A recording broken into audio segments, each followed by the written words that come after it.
Salut frères et sœurs, que la paix et la grâce du Seigneur soient avec vous. J'aimerais partager avec vous une révélation que ma femme a reçue. Cette révélation, elle a reçue il y a quelques semaines passées, avant qu'Emmanuel Macron annonce les mesures qu'il a récemment annoncées. Je dormais, ma femme m'a réveillé et m'a demandé mon téléphone. Comme je la connais, je me suis dit, je pense qu'il a reçu quelque chose. Effectivement, elle avait reçu quelque chose de la part du Seigneur. Pendant son sommeil, il y a une image qui défilait dans son esprit. Elle voyait des pleurs,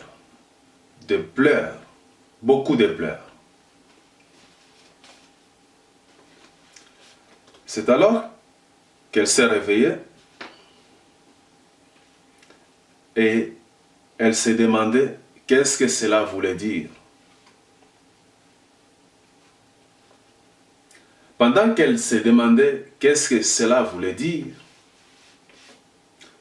elle entend l'Esprit de Dieu lui dire de vive voix, paupérisation.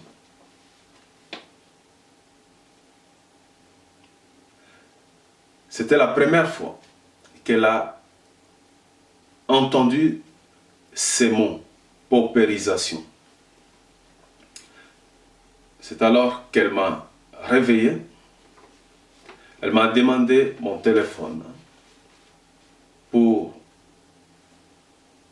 chercher la signification de ces mots sur Internet. Paupérisation. Vous pouvez aller voir vous-même ce que signifient ces mots. Dans mes recherches, j'ai trouvé la définition suivante.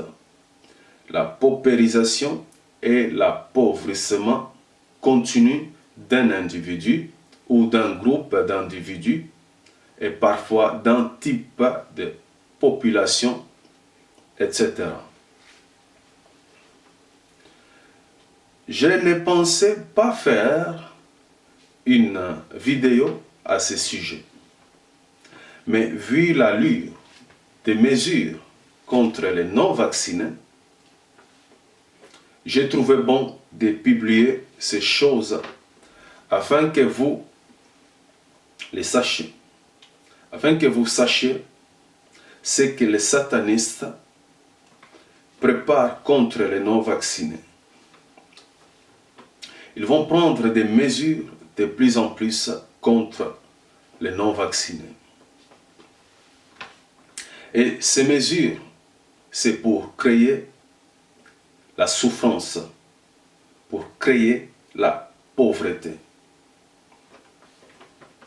C'est une souffrance et une pauvreté qu'ils vont créer volontairement. Il y aura une grande souffrance dans le monde. Malheureusement, beaucoup succomberont, s'inclineront devant les exigences des autorités de ce monde. Je vous exhorte, vous qui n'êtes pas vaccinés,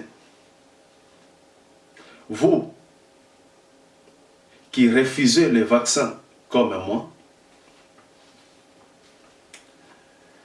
à ne jamais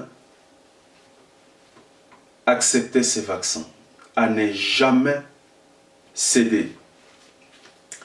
Malgré tout ce qui peut arriver, frères et sœurs, tenez bon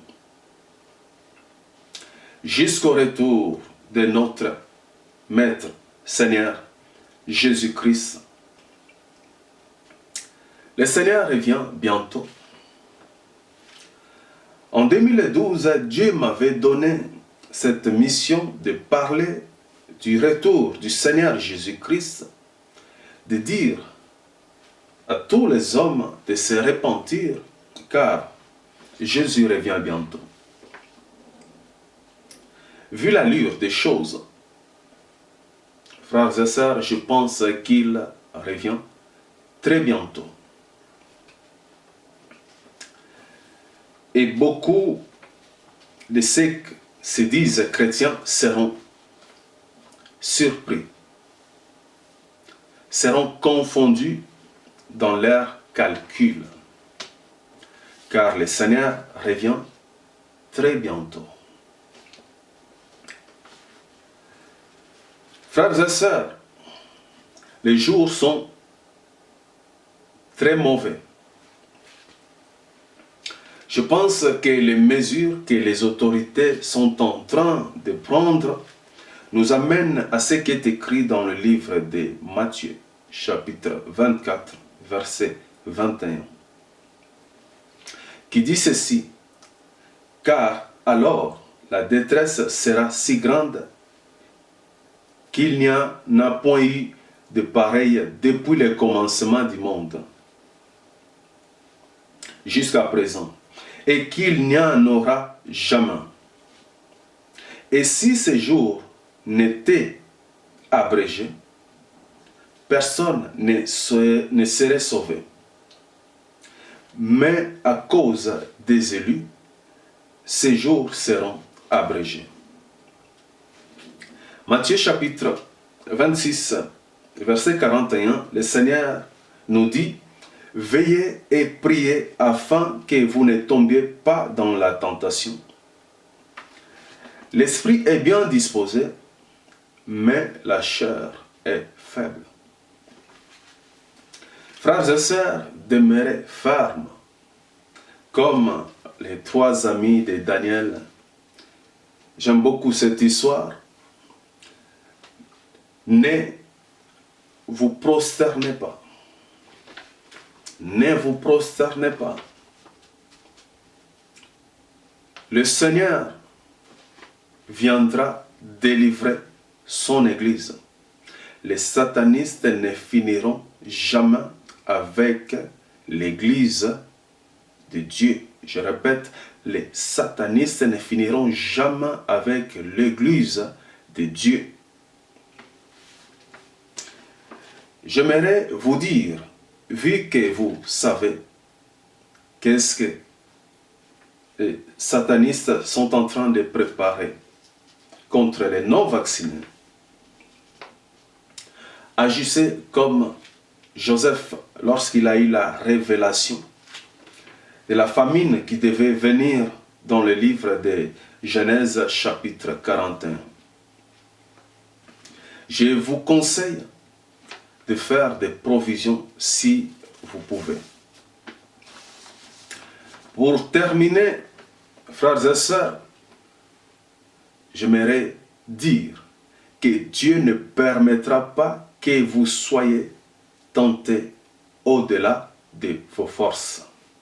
Mais avec la tentation, il préparera aussi les moyens d'en sortir, afin que vous puissiez la supporter. Jésus-Christ dit: « Vous connaîtrez la tribulation dans le monde. Mais prenez courage, j'ai vaincu le monde. » Notre frère Paul écrit dans le livre des Romains, chapitre 8, verset 18, « J'estime que les souffrances du temps présent ne sauraient être comparées à la gloire à venir qui sera révélée pour nous. » Je m'arrête ici, que celui qui a des oreilles pour entendre, entende. Que le Dieu d'Israël vous bénisse abondamment. Au nom de Jésus-Christ. Amen.